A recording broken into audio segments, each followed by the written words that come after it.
is a trend already right now. Why?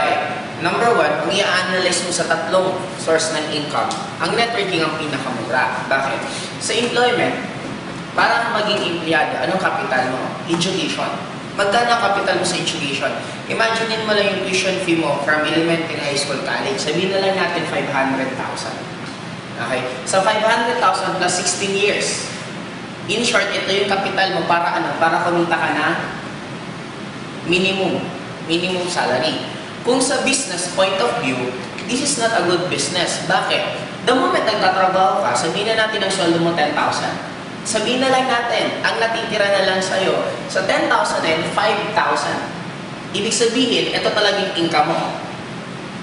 Kasi minus expenses. Ngayon, yung 5,000 mo, kailan mo mababawi yung 500,000 mo?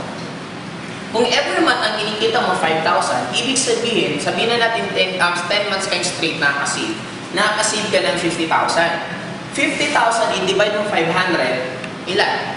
Sabihin na natin 10. Ibig sabihin, 10 years kang magtatrabaho bago mo kukuha yung kapital mo. Sa traditional business, it's not a good business. Bakit? Ang good business dapat at least 3 years nag-ROI ka na bumalik ka. Okay? Sumunod, business. Sa business, ang dilemma dito, pag wala kang kapital, hindi ka pwede mag-put up ng negosyo.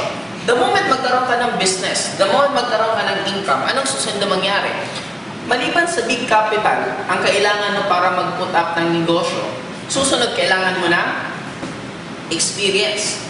Ang dilemma dito, pag nagtayo ka ng negosyo, meron kang kapital at wala kang experience, normally, ang kapital mo mauubos. Para bakit siya kailan maubos? Para mag-gain ka ng experience. Para sa susunod na mag-put up ka ng business, dun ka na pwede kang kumita. Yun ang nagiging dilemma sa traditional business. Networking. Sa tatlong to, networking ang cheapest. Bakit? Napakamura ng capital. Bakit? Sa InGlobal, ang capital lang niya, 7,980. Sa 7,980 mo, kahit wala kang experience, okay lang. Wala ka rin risk. Bakit? Yung 7,980 mo, may produktong bumalik, may scholarship na bumalik, may insurance na bumalik. In short, nagbayad ka pa lang, halos balik na agad yung binayad mo. Kaya wala ka ng risk. Kung sasugal nga ang tawag ko dito, mamimili ka sa dalawa, tabla o panalo.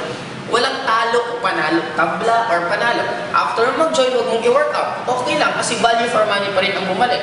Dito, magnegosyo ka. After mo tayo ng negosyo, huwag mong buksan, lugi ka.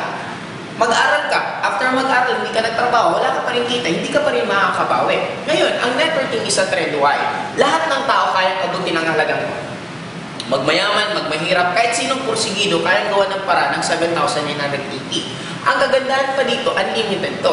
Bakit? Dito, kailangan mo lang magsipag. Sa employment, may certain position lang na pwede mong puntahan, pwede mong pasukan. In short, hindi lahat ng tao pwedeng maging empleyado. Kasi lalo na kung lahat meron na. Sa business din, hindi naman lahat kaya magnegosyante. Pero dito, sa networking, pwedeng lahat sumali. Ang kagandahan dito, the moment maraming tao nawawalan ng trabaho, saan sila pupunta? Hindi naman sila pupunta dito. Bakit? Wala nga silang kapital. Saan sila normally pupunta?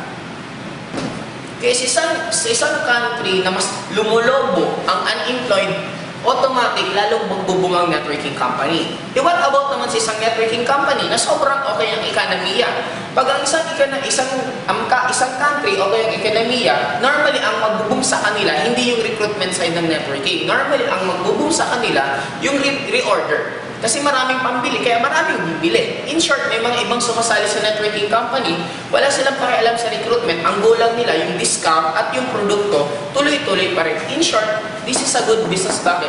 Mag-boom or bumagsak ang ekonomiya, pareho sa pool mo pa rin yung market.